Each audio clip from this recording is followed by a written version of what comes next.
हमारा जो वायु है, हम प्राण से जुड़े हुए हैं। लेकिन जितने भी हमारे खाली स्पेसेस हैं, हम नाक की बात कर रहे हैं, आँख के ऊपर के हिस्से की बात की है, आँख धोने की बात की है। अब हमारा कान है, तो जो खाली स्पेसेस हैं, उनमें ड्राइनेस ज़्यादा बढ़ती है। आपने देखा होगा कि घर के कोनों में रेत ज़्यादा इकट्ठा हो जाता है ना? वहाँ पे कूड़ा-करकट, बाल-वाल सब इकट्ठे हो जाते हैं कोने में। क्यों? क्योंकि वहाँ पे हवा घूम-घूम के वहीं पे पहुँचती है।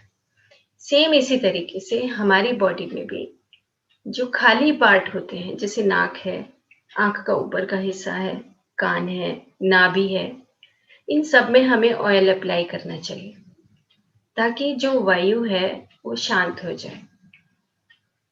तो इसीलिए हफ्ते में 1 दिन हमें हाथ पर ऑयल रखकर अनु तेल या हम बादाम का तेल रख सकते हैं, सरसों का तेल रख सकते हैं, रखकर और जब हम नहाने से पहले हम कानों में हल्का सा अप्लाई करना है। लेकिन ज़्यादा नहीं, ड्रॉपर की बात ही नहीं है कहीं पर। ड्रॉपर से ना नाक में डालना है, ना कान में डालना है, ना नाभि में डालना है। तो नाभि, नाक और कान और आँख का ऊपर का हिस्सा, यहाँ पर हमें ऑयल को अप्लाई करना है। एक तो ये हमें डेली एक प्रैक्टिस रखनी है। अपने सामने, अपने बेड के पास, अपने सामने अलमीरा में एक ऑयल का शीशी तो होना ही चाहिए। 2-3 बातें आएँगी, वो बहुत इम्पोर्टेंट हैं। अगर आप उनको रखेंगे तो हमेशा हमेशा सुखी रहेंगे, कोई पेन नहीं आएगा। ये इम्पोर्टेंट है क्योंकि यही कोई डॉक्टर के पास कोई नहीं लेकर जाएगा, और लेके जाएगा तो बहुत भारी मन से, अच्छा अब जाना ही पड़ेगा। क्यों जाएँ हम डॉक्टर के पास? हमारे पास सब साधन तो हैं घर में। ओके। दूसरी बात, यहाँ पे जो हरीश चौधरी की पुस्तक है जो शुरू की हुई है, उसमें लिखा है, सबसे बड़ा क्राइम क्या है सुबह-सुबह? Crime against the system. वो है हमारी, जब हम सोकर उठकर बिना मुँह कुल्ला करे, बिना आँखें धोए चाय पीते हैं। क्राइम अगेंस्ट द सिस्टम, बहुत बड़ा पार्ट उन्होंने लिखा है कि जो मॉर्निंग प्रैक्टिसेस होते हैं, उसमें जो बेड टी है, वो नहीं होना चाहिए। पहले हमें अपनी आईज वॉश करनी है, नाक को क्लीन करना है और अपनी जितनी भी वेसल्स हैं, जो कि कल बताया था कि हम जब सोकर उठते हैं, तो हमारे सारे सभी अंगों में मल आता है। तो यूरिन पास करना है, स्टूल पास करना है, उसके बाद हम चाय पी सकते हैं।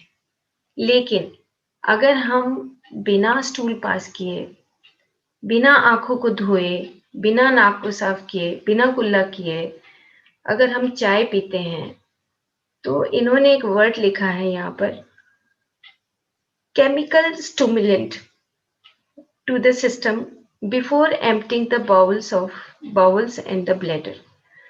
जब हम स्टूल पास नहीं करते या यूरिन को रोक के रखते हैं, तो वो जो गैसेस हैं, वो गैसेस ऊपर की तरफ अपवर्ड डायरेक्शन में बढ़ती हैं। तो कॉमनली हम देखते हैं कि अगर हम चाय पीते हैं, तो चाय पीने के बाद क्या होता है, बहुत सारे लोगों को हेडेक, यहाँ पे हेडेक हो रहता है।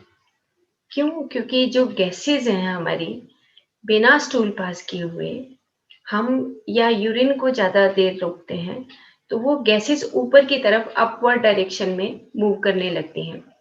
और जैसे-जैसे वो गैस ऊपर की तरफ जाएगी, तो हमारे पूरे लार्ज इंटेस्टाइन के अंदर वो घूमती हुई हमारी स्मॉल इंटेस्टाइन के अंदर आएगी, फिर स्टमक में आएगी, फिर खट्टी डकार आएगी और उसके बाद फिर यहाँ पे हमारे हेडेक हो जाएगा।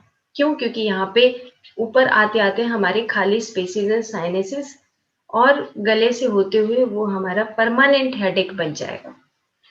लेकिन इस बात का हमें पता नहीं लगता।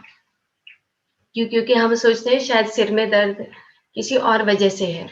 लेकिन सिर में दर्द, अगर हम सुबह-सुबह अपनी सारी वेसल्स को, जितनी भी हमारी मोटी, छोटी, पतली, जितनी भी वेसल्स हैं, उसको अगर हम साफ नहीं करते, तो वो दोबारा से जमना शुरू हो जाते हैं। जैसे मान लो कि स्टूल पास नहीं हुआ, मान लो हमने नाक साफ नहीं किया, मान लो हमने आँख साफ नहीं की, मान लो हमने कुल्ला नहीं किया, तो क्या होगा कि जो पतली-पतली म्यूकस मेम्ब्रेन है हमारी अंदर की, उसमें फिर से वही जो मल है, जो फीकल मैटर है, वो दोबारा से फिर से जमना शुरू हो जाता है। और वो जम के धीरे-धीरे, धीरे-धीरे वो परत बन जाएगी, फिर कहेंगे जी नाक की हड्डी बढ़ गई, नाक की हड्डी नहीं बढ़ती। वो तो नाक के अंदर जो म्यूकस मेम्ब्रेन है, वही हार्ड होने लगती है। जैसे कोई जाली होती है, अपन छलनी से छानते हैं और उसके ऊपर कोई मलाई आ जाए, तो क्या होगा? नीचे कोई पानी जाएगा ही नहीं, छनेगा ही नहीं। सेम इसी तरीके से हमारी जो बाहर की त्वचा है, उसी तरीके से एक अंदर की भी त्वचा है। इंटरनल स्किन यानी कि म्यूकस मेम्ब्रेन। जैसे मुंह के अंदर भी एक अंदर की त्वचा है, नाक के अंदर भी जो झिल्ली है, म्यूकस मेम्ब्रेन है। हमारे गले के अंदर जब हम खाना खाते हैं, तो वो भी म्यूकस मेम्ब्रेन है। तो हमें इन चीज़ों का ध्यान रखते हुए अपनी हेल्थ को देखना है कि हम कितने अच्छे तरीके से, यही लाइफ़स्टाइल है, यही आयुर्वेदा बताता है। तुम्हें कोई अपनी बॉडी की केमिस्ट्री नहीं छेड़नी, तुम्हें सिर्फ़ अपनी लाइफ़स्टाइल को ठीक करना है और वो धीरे-धीरे सेट भी हो जाता है। ऐसा नहीं है कि वो सेट नहीं होता, महीना लगता है, 2 महीना अगर हम स्टार्ट करते हैं। तो हमें क्या करना है, सुबह उठकर अपना नाक साफ, आँख साफ, मुँह कुल्ला करना है। कुल्ले के बारे में कल बताएँगे कि कुल्ला कैसे करना चाहिए। बहुत इम्पोर्टेंट पार्ट है कुल्ला करना भी, क्योंकि दाँत कमज़ोर हो जाएँगे, दाँतों में प्रॉब्लम शुरू हो जाती हैं। अगर हम ढंग से कुल्ला करते हैं, उसका क्या तरीका है, उसको हम कल बात करेंगे। ओके?